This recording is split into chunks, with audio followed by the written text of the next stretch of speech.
الذين آمنوا وتطمئن قلوبهم بذكر الله ألا بذكر الله تطمئن القلوب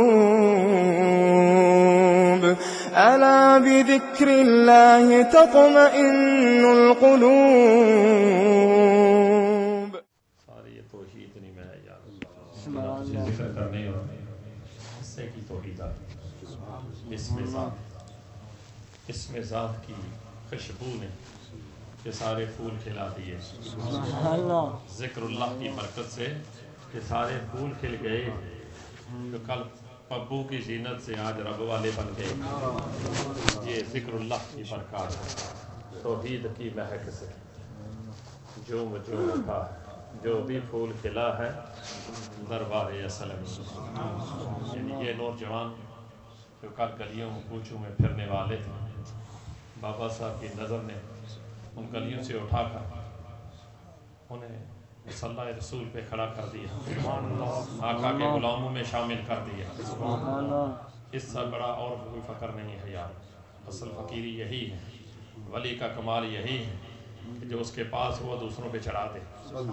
جو رنگ اس کے پاس وہ دوسروں پہ چڑھا دے. وہ رنگ آج یورپی نہیں, آج ایشیا بھی, یورپ بھی, افریقہ بھی, کینیڈا بھی, ڈنمارک, ناروے, ہر طرف بابے کے فیضان کی گونج مچی ہوئی. اللہ کی ذات فٹنس ہے, جھوٹ نہیں کی, سچ ہے. ہر طرف یہ دھوم مچی ہے ذکر الہی کی اور آقا کے پیار کی. یہ ساری بہار ہے یار. کسی بندے کی بہادری کی بات نہیں. یہ ھذا من فضل ربی ہے. ذالک فضل اللہ یؤتی من یشاء. اللہ جب چاہتے ہیں, اللہ جب جسے چاہتے ہیں اپنے فضل سے خاص کر دیتے ہیں اسے. اللہ کریم کا فضل عظیم تھا بابا جی صاحب پر اور پیارے آقا کی نگہوں کا وہ صدقہ تھا جسے دیکھتے تھے اپنے جیسا بنا دیتے. اصل کمال کاریگر کا یہی ہوتا ہے کہ جو اس کے پاس ہو وہ نعمت دوسرے تک منتقل کرے, دوسروں تک پہنچائے. اور اس کو پہنچانے میں خواجہ شاد پوری نے پچھلے سلف کی یادوں کو تازہ کر دیا. پچھلے سلف کی یادوں کو تازہ کیا جو حضور خواجہ نواب الدین صاحب رحمۃ اللہ علیہ نے فرمایا تھا کہ ولی کا کمال کیا ہے. فرمایا ولی کا کمال یہ ہے کہ حضور کی محبت میں جسے پکڑے اس مرد میں ڈبو کر جب نکالے سر سے لے کر پاؤں تک اسے رسول اللہ کی محبت میں ایسا سرشار کر دے جو اسے دیکھے اسے رب یاد آ جائے. یہی ولی کا کمال ہے. تعویذ دینا بچہ ہو یا نہ ہو, مقدمے جتا دینا یا دوسری باتوں کا ہو جانا یہ ولایت کا کمال نہیں. فرماتے تھے ولی کے نزدیک مردے کو زندہ کرنا کمال نہیں, دنیا کے لوگوں کے سامنے مردے کو زندہ کرنا بہت بڑا کمال ہے. اور اللہ والوں کے نزدیک مردے کو زندہ کرنا کمال نہیں. پوچھا گیا جناب کمال کیا ہے؟ فرماتے مردے دل کو زندہ کرنا بہت بڑا کمال ہے. مردہ دل جو یاد خدا سے دور ہو, ذکر مصطفیٰ سے دور ہو, جس کی راتیں غلط جگہوں پہ گزرتی تھیں, جن کی راتیں غلط جگہوں پہ گزرتی تھیں, آج ان سارے پبوں کلبوں کو چھوڑ کر آقا کی محبت کے پب میں آ بیٹھے ہیں. حضور کی محبت کے پب میں آ بیٹھے ہیں جہاں کیا بک رہا ہے؟ سودائے توحید بک رہا ہے. یہ ذکر اللہ جو کرتے ہو توحید کسے کہتے ہیں؟ اللہ کے ذکر کی کثرت کرنا, ذکر خدا کا رہ جانا اور سب چیز کا مٹ جانا, اسے توحید کہتے ہیں. یہی زبان سے کہہ دینا ہی کافی نہیں. ہر رگ و ریشے میں ذکر الہی کا نور جب دوڑے, ہر لو لو میں ہر بال میں ذکر خدا آ جائے, اسے توحید کہتے ہیں. ہر رگ و ریشہ تیرا ذکر خدا کرنے لگے, لا الہ الا اللہ کی تسبیح پڑھنے لگے, ایسی خوشبو پھیلا دے وہ جسے دیکھے اسے ذکر خدا میں ڈھال دے, جسے دیکھے وہ آقا کی محبت کا نور سے تقسیم کر دے. الحمدللہ یہ کوئی جھوٹی بات نہیں, یہ اللہ کے فضل کی بات ہے. جب چاہتا ہے وہ جسے چاہتا ہے اس نعمت سے اسے وہ خاص کر دیتا ہے. یہ دور میرے خواجہ خواجگان کا ہے, یہ دور سخی سلطان کا ہے. ایسے لوگوں کی حکومت ہزاروں سال رہتی ہے. پچھلے ہمارے سلف میں امام ربانی, محبوب سبحانی, قیوم زمانی, شیخ احمد گزرے جن کی 1000 سال کی کمان ہے. آج وہ وقت آ رہا ہے آنے والا کہ اسی فیضان کو خواجہ شاد پوری یورپ میں لے کے آئے اور اس یورپ کے اس گلی کوچوں میں گلی گلی میں حضور بابا جی صاحب نے اللہ کے ذکر کو آقا کی محبت کو عام کیا ہے یاروں. آج یہ جو نئی نسل کل جو پبوں و کلبوں کی زینت تھی اسٹریٹوں میں جو اچھلنے اور کودنے میں زندگی گزارتے تھے آج اللہ کے فضل و احسان سے ان کی دعاؤں اور نگاہوں کا صدقہ پیارے آقا کریم کی رحمت کا صدقہ اللہ کا یہ فضل ہے کہ ہم سارے اس رات میں مخصوص اس رات میں جو اس ملک کی بیزی نائٹ ہے مصروف رات ہے سب کچھ چھوڑ کے آقا کے ذکر کے لیے سارے اکٹھے بیٹھے ہوئے ہیں. یہ فضل نہیں تو اور کیا ہے. حقیقت میں یہ فضل نہیں تو اور کیا ہے کہ اللہ کریم نے مجھے اور آپ کو کتنے دور شہروں سے برمنگھم سے ڈربی سے لے کر اتنے دور شہروں پریسٹن سے لے کر لنکا شہر کے شہروں سے لے کر ڈیوزبری میں اکٹھا کر دیا ہے. اور کس لیے آئے ہو اپنے آپ سے پوچھو کیوں آئے ہو. اور آقا کی رضا ہے رضا رسول چاہتے ہو تو رضا رسول میں رضا خدا ہے. حضور کی محبت میں ہی محبت خدا ہے کیونکہ قرآن کہتا ہے کن تم تحبون اللہ فاتبعونی یحببکم اللہ. اے ایمان والو اگر تم اللہ کو چاہتے ہو کہ اللہ تمہیں اپنا دوست بنائے تو میرے محبوب کی تابعداری کو لازم پکڑو حضور کی اتباع کو لازم پکڑو. سرکار راضی ہو گئے تو سارا کام بن جائے گا. تو الحمدللہ یہ میرا اور تیرا نصیبہ جاگ اٹھا ہے شادپور کے صدقے کہ کل ہم کہاں تھے آج ہم کہاں بیٹھے ہیں. یہ اس کا فضل ہے کہ جس رب نے مجھے اور آپ سب کو اپنے ذکر کے لیے آقا کے پیار کے لیے جمع کیا ہے. میں گزارش کرتا ہوں ریکویسٹ کرتا ہوں سب کو دوستوں کو بیٹیوں کو کہ اس محبت کو اور عام کرو. اس محبت کو اور عام کرو. جو گھروں میں بیٹھے ٹیلی پہ بیٹھے ہیں فضول قسم کے پروگراموں میں بیٹھے ہیں اور آج پورا ہمارا معاشرہ رو رہا ہے بچوں کے معاملے بچیوں کے معاملے میں ہماری مائیں بہنیں رو رہی ہیں باپ رو رہے ہیں بچے سنتے نہیں. اس مجلس میں انہیں لے آؤ. میں خدا کو گواہ کر کے کہہ رہا ہوں رسول اللہ کے پیار کو سامنے رکھ کے کہہ رہا ہوں آقا کی مجلس کا یہ کرم ہے کہ جو پیار سے آ جائے وہ خالی جاتا نہیں. جو محبت لے کر آئے پیار لے کر آئے انشاءاللہ وہ خالی نہیں جائے. کیونکہ اس وقت ہر وقت جب تک یہ محفل رہتی ہے رحمتوں کی برسات رہتی ہے ہمارے الہی کا نزول رہتا ہے.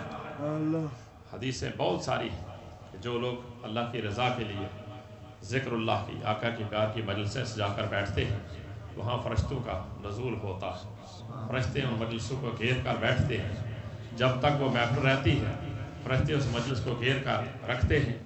جب آخر میں اللہ کے حضور پہنچتے ہیں مجلس ختم ہوتی ہے اللہ رب العزت پوچھتے ہیں کہاں گئے تھے تو کیا عرض کرتے ہیں مولا کریم فلاں جگہ فلاں مقام پہ فلاں مسجد میں فلاں سینٹر میں مولا تیرے نام کی تیرے محبوب کی پیار کی محفل سجی ہوئی تھی تیرے محبوب کے غلاموں سے سجائے بیٹھے تھے.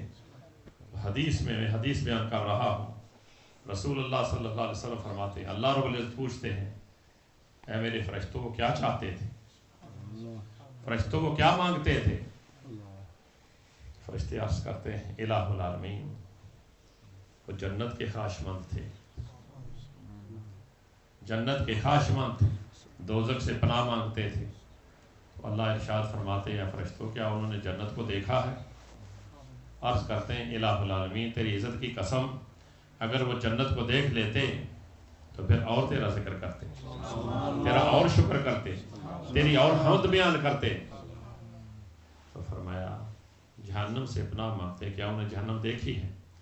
عرض کی الہ العالمین یہ تیرے محبوب کی زبان کے سارے ارشاد ہیں جو انہوں نے سنے ہیں.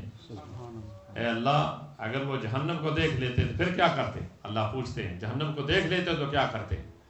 عرض کرتے ہیں تیری عزت کی قسم اگر جنت کو دیکھ لیتے تو ساری زندگی اپنا سر سجدے سے نہ اٹھاتے ساری زندگی اپنا سر سجدے میں رکھتے اور تیری بزرگی کو بیان کرتے رہتے سبحان ربی اعلیٰ کی تسبیحات پڑھتے رہتے تجھے راضی کرنے کے لیے ساری زندگی وہ سجدے میں گزار دیتے تیرے خوف سے. جہنم کو اگر دیکھ لیتے فرمایا فرشتوں گواہ رہو جو بھی ادھر آیا ہے میں نے اسے بخش دیا۔ یہ حدیث بیان کر رہا ہوں، میرے اپنے لفظ نہیں، لفظ آقا علیہ السلام کے ہیں۔ بیان کرنے میں لفظوں میں اوپر نیچے ہو سکتا ہے، اور حدیث رسول اللہ کی ہے صلی اللہ علیہ وسلم۔ تو میرے دوستو، اللہ فرماتے کی بارگاہ میں عرض کرتے ہیں الہ العالمین، اس مجلس میں کچھ ایسے بھی لوگ آئے بیٹھے تھے جن کا مقصد مجلس میں آنا نہیں تھا، باہر سے گزر رہے تھے، تو انہوں نے جب مجلس کی آواز کو سنا تو وہ بھی اس میں آ کے بیٹھ گئے۔ اللہ ان کے بارے میں کیا حکم ہے؟ رب تعالیٰ ارشاد فرماتے ہیں اے میرے فرشتوں، گواہ رہو کہ ان ذاکرین کے صدقے میں نے ان کو بھی بخش دیا۔ جو بائی پاس راستے سے گزر رہے تھے، اس کا مسجد میں آنے کا مقصد مجلس میں نہیں تھا، مگر گزرتے ہوئے جب وہ پاس سے گزرا تو ذکر خدا کی گونج نے، میرے محبوب کے پیار کی گونج نے اسے کھینچ لیا اور وہ مجلس میں آ بیٹھا۔ حالانکہ اس کا آنے کا مقصد ذکر نہیں تھا۔ فرمایا یہ ٹھیک ہے، اس کا مقصد ذکر میں آنے کا نہیں تھا، اور جب وہ میرے ذکر کی مجلس میں آئے بیٹھا ہے، میرے ذاکرین کو، میرے محبت والوں کو دیکھا ہے اس نے، اے فرشتوں گواہ رکھو میں نے اسے بھی اپنے محبوب ذاکرین کے صدقے اسے بھی بخش دیا۔ الحمدللہ، مجھے اور آپ کو اپنے گھر بیان میں منہ جھانک کے، اپنے گھر بیان میں منہ جھانک کے دیکھنا چاہیے، اپنے آپ سے پوچھنا چاہیے کیوں آئے ہو ادھر۔ اگر دل کہتا ہے یار کو راضی کرنے آیا ہو، اللہ کو اور اس کے حبیب کو راضی کرنے کے لیے آیا ہو، تو پھر مبارک ہے یار، ہم سب کو مبارک ہے، ایک دوسرے کو مبارک ہے کہ اس رب کی رحمت نے مجھے اور آپ کو ایک جگہ پہ جمع کر دیا ہے، اپنے ذکر کے لیے اور آقا کے پیار کے لیے جمع کر دیا ہے۔ تو میں یہ گزارش کروں گا ساتھیوں سے، بیٹیوں سے، کہ اس مجلس کو اور آگے لے جانا ہے، جگہ کی فکر نہ کرو۔ جب مجلس کے آدمی بڑھ جاتے ہیں تو جگہ وہ خود ہی بڑھا دیتے ہیں۔ جب ہم نے شروع کی تھی تو اس وقت 5-7 دوست تھے، 5 یا 7 تھے، تو جب بچت اتنی بڑی کہ ہمارے گھر میں جگہ نہیں رہی، تو مجھے گھر والے کہنے لگے کہ اب کوئی اور انتظام کرو کہ اب تو گھر میں جگہ نہیں رہی۔ میں نے کہا آپ گھبراؤ نہیں، میرے بابا کہا کرتے تھے شادپور والے، قبلہ عالم حضور فرماتے تھے بیٹے فوج سے پہلے بارکاں بنانا کوئی عقل مندی کی بات نہیں، فوج نہ ہو، آرمی نہ ہو تو بارک پہلے، مکان پہلے بنا دیے جائے، یہ کوئی اچھی بات نہیں۔ فرمایا جب آرمی ہو جائے نا تو بارکیں خود بن جاتی ہیں، جب فوج ہو جائے تو بارکیں خود بن جاتی ہیں۔ تو میں نے کہا بابا جی صاحب نے فرمایا تھا جب ٹائم آ جائے گا تو جگہ بھی مل جائے گی۔ الحمدللہ ہم سب نے دیکھا ہے اپنی آنکھوں سے، 5-7 سے بڑھتے بڑھتے آج 700 ہو گئے۔ کوئی جھوٹ تو نہیں کہا، آپ نے سبحان اللہ نہیں کہا، کوئی جھوٹ نہیں کہا، اللہ کے فضل سے سچ کہا ہے۔ 7 میں سے آج 700 ہو گئے ہیں۔ صرف ابھی ظاہری کچھ امتحان باقی ہے، ٹیسٹ باقی ہے، اس لیے دیواریں کھل جائیں گی، گھبراؤ نہیں، کھولنے پہ وہ قادر ہے۔ میں نے اور آپ نے اللہ کے نام کے لیے آگے بڑھنا ہے، کچھ مشکل نہیں اللہ کے لیے، اس لیے یہ گھبرانے کی ضرورت نہیں، جگہ نہیں ہے جی اور دوستوں کو بلائیں کیسے؟ جب آپ بلائیں گے نا تو وہ اوپر والا جگہ بھی کھول دے گا، دلوں میں وہی ڈالتا ہے سب کچھ، اس لیے اپنے کام میں سرگرم رہو، یہ دعوت دیتے رہو۔ بقا انہی لوگوں کے لیے ہے، فتح ان لوگوں کے لیے ہے جو دعوت کا کام کرتے رہتے ہیں، کیونکہ جتنے نبی آئے ہیں وہ سب دعوت کا ہی کام کرتے رہے، یعنی اللہ کی مخلوق کو اللہ کی طرف انوائٹ کرتے رہے، یہ دعوت ہے۔ اللہ کی مخلوق کو اللہ کی طرف بلانا یہ نبیوں کا کام تھا، جو آج اللہ رب العزت رسول اللہ کی امت سے لے رہے۔ میری اور آپ کی خوش نصیبی ہے کہ اس ایک مرد آیا تھا اس یورپ میں جسے شادپور والا کہتے ہیں، ایک آیا تھا پیغام محبت لے کر، توحید کا جھنڈا اور رسالت کا جھنڈا لے کے آیا تھا۔ 40 سال اس اللہ کے نیک بندے نے اس ریگستان میں، اس گٹا ٹوپ اندھیرے کفرستان میں گزارا، اور توحید کی ضربیں لگاتا رہا، ذکر اللہ کی ضربیں لگاتا رہا، آقا کے پیار کی مجلسیں، میلاد کی مجلسیں سجاتا رہا، جو ان کے پاس آتا رہا وہ فیض پاتا رہا۔ آج اسی وجہ سے پورا یورپ گونج رہا ہے۔ اس لیے انہوں نے کہا جو بلیک برن ہوئے ان کو روشنی دے دی، اس لیے ہوا یورپ خواجہ تیرا دیوان۔ سبحان اللہ۔ الحمدللہ۔ اس لیے دوستوں سے گزارش ہے، بیٹیوں سے گزارش ہے، اس کام کو اور تیز کرو، گھبرانے کی ضرورت نہیں ہے۔ اللہ کی اگر رضا ہے تو پھر گھبرانے والی کون سی بات ہے؟ تو اب میں لمبی بات نہیں کرنا چاہتا ہوں کہ کوئی عالم دوست بھی ہو، میں تو چھوٹی موٹی ٹوٹی باتیں کرتا ہوں۔ شاہد صاحب آگے آگے